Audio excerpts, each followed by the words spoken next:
Now, on a completely different note, this is Sweet on You by our own Julia Halprin Jackson. I went to the gym yesterday, and I saw a young man lying on one of those blue athletic mats doing sit-ups.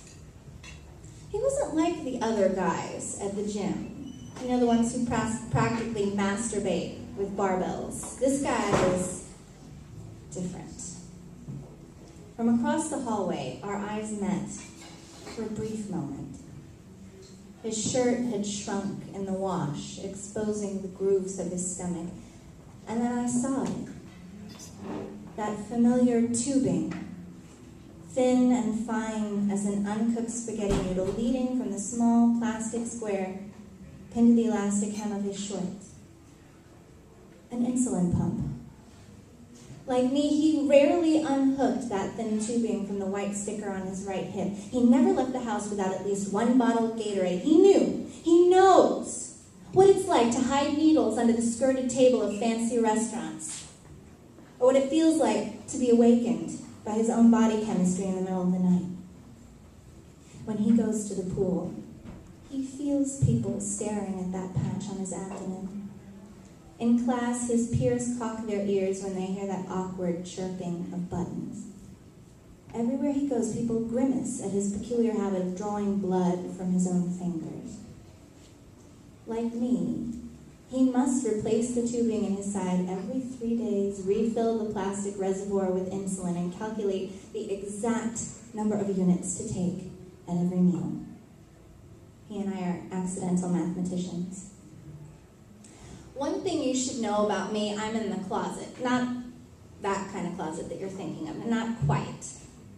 This closet isn't suffocating or discriminating or oppressive. It's tall, lined with shelves of juice, boxes of GU and glucose gel, cartons of hypodermic needles, and the inevitable small vials of insulin. People know I'm diabetic.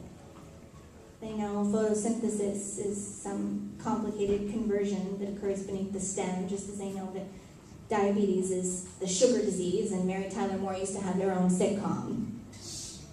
They just don't know how intimately I know C6H1206. This honeysuckle boy is blooming across the hallway from me. Tubing moving easily with each muscle. I hear his cells moving. The glucose shuffling up and down those long legs, the exchange of sugar and hormones like an intricate basketball play. He's a person who knows. I'll walk by him, and our eyes will meet and lock, tying our souls into some intimate pretzel-like connection. My friend Lauren calls it eye sex. This will be different, though. This will be two people who talk late into the night, attend fundraiser walks, lobby in Washington, D.C. for stem cell research, work at camps for kids like us, write a Broadway play entitled, Hey, Sugar. We'll raise children in Northern California, drink tea on our wide oak porch as the sun sinks over the bay, grow mushrooms with our neighbors, and mow the fence.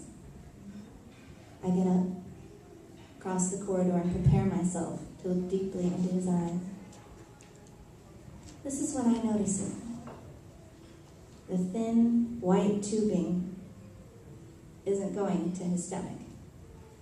It's leading up to his ears. There's no small white patch on his hip, just a withered Band-Aid. That small black square is indeed clipped to his hip, but it's not an insulin pump.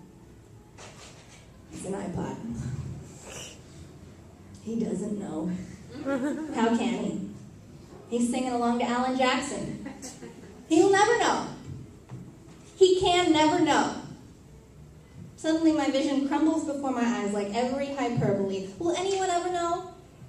Should anyone ever know? Does it matter if one boy doesn't know what it's like to be diabetic? I'll never know what it's like to be a boy. I'll never know what it's like to be gay. I'll never know what it's like to be Filipina or Chicana or Black. There are a lot of things I'll never know. There are a lot of things you'll never know. The boy looks curiously up at me. He smiles half-heartedly and then returns to massaging his bicep. He might never know what it's like to take 4 injections a day.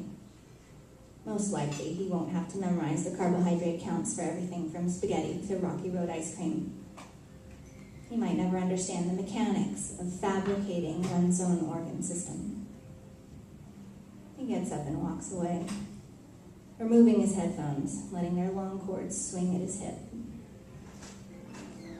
I don't know this now, but the man I'll eventually marry won't know a thing about diabetes when we meet. Mine will be the first insulin pump he's ever seen. One night, while standing naked in a mirror, I'll stare down that patch on my abdomen, wishing that it were gone, all of it. And he'll come up behind me and say, "I can't even see it anymore. It's so much a part of you." Maybe we won't write a Broadway play, but we will run together in the evenings, each of us carrying a bottle of Gatorade, each of us singing our own sweet song.